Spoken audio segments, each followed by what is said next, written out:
हमारा आज का सवाल, बांधने और खोलने से बाइबल मुकद्दस की क्या मुराद है। इस वीडियो के अंदर मैं बाइबली तालीमात की रोशनी में सवाल का जवाब दूंगा और इसके बाद कुछ मददगार तलीमी वसाइल को जानने में आपकी मदद करूंगा। लिहाजा इस वीडियो को आखिर तक देखिए। बांधने और खोलने की तालीम मत्ती 16 बाब उसकी 19 आयत में सिखाई गई है।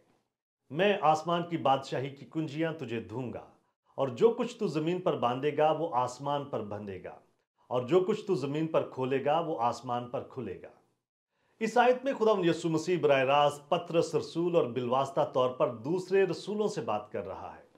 खुदा यीशु मसीह के अल्फाज का मतलब था कि पतरस के पास बादशाही में दाखिल होने का हक होगा और उसके पास कुंजियों की मिल्कियत का अलामती आम इख्तियार होगा और अंजील की मुनादी तमाम ईमानदारों पर आसमान की बादशाही को खोलने और गैर ईमानदारों पर बंद करने का वसीला होगी। अमाल की किताब इस हकीकत को अमली तौर पर वाजिया करती है। पेंतिकोस्त के दिन पतरस ने अपने वाज से पहली बार आसमान की बादशाही के दरवाजे को खोला। खोलने और बांधने के तासरात यहूदी कानून के अंदाजे बयान में आम थे, जिनके मानी किसी चीज की ममानत का ऐलान करना या किसी चीज की इजाजत देना था। पतरस और बाकी रसूलों को अंजील की मुनादी करते हुए और आदमियों पर खुदा की मर्जी का ऐलान करते हुए जमीन पर मसीह की खिदमत को जारी रखना था, और वो सब उसी इख्तियार से मुलब्बस थे जो खुद खुदावन यसु मसीह भी रखता था।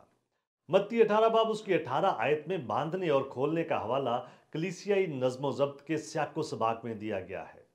रसूल मसीह यस्सु की बादशाहत और इख्तियार को इनफरादी ईमानदारों पर और उनकी दायमी मंजिल पर जबरन लागू नहीं करते, बल्कि वो अपने इख्तियार को कलीसियाई नाफरमान अरकान की तरबियत और अगर ज़रूरत पड़े तो उन्हें कलीसिया से खारिज करने के लिए इस्तेमाल करते हैं।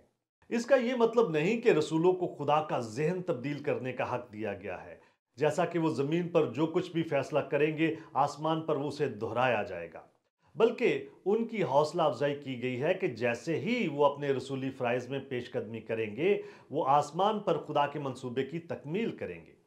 जब रसूल किसी चीज़ को बांधते यानी उसे ज़मीन पर मना करते थे तो वो खुदा की मर्जी को पूरा करते थे।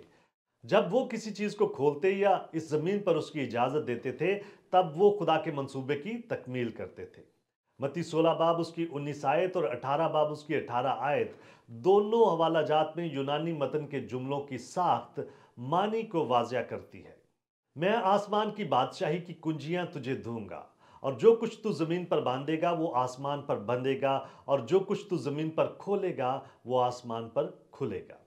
या फिर जैसा कि एम्पलीफाइड बाइबल वजाहत के साथ इसको यूं पेश करती है कि जो कुछ तू जमीन पर बांधेगा यानी मना करेगा, गैर मुनासिब और गैर कानूनी होने का ऐलान करेगा, वो पहले से ही आसमान पर बंधा होगा, और जो कुछ तू जमीन पर खोलेगा यानी जिसकी इजाजत देगा, कानूनी तौर पर करार देगा, वो पहले से ही आसमान पर खुल जाएगा।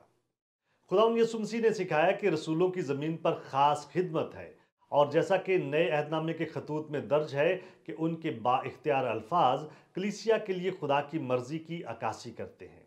और जब पौलुस रसूल ने उन लोगों को लानती करार दिया जो अंजील को बिगाड़ते हैं, तो फिर हम जानते हैं कि उनके लिए आसमान पर पहले से ही लानत का ऐलान कर दिया गया था। क्या आप और बहुत कुछ जानना चाहते हैं? हमारे चैनल को सब्सक्राइब कीजिए ताकि आप हमारी दीगर वीडियोस को मिस ना कर दें। और बहुत सारे सवालात के जवाबात को जानने के लिए हमारी वेबसाइट gotquestions.org को विजिट कीजिए। क्या आपके और बहुत सारे सवालात हैं? बाइबल मुकद्दस के पास आपके सभी सवालात के जवाबात हैं। शुक्रिया।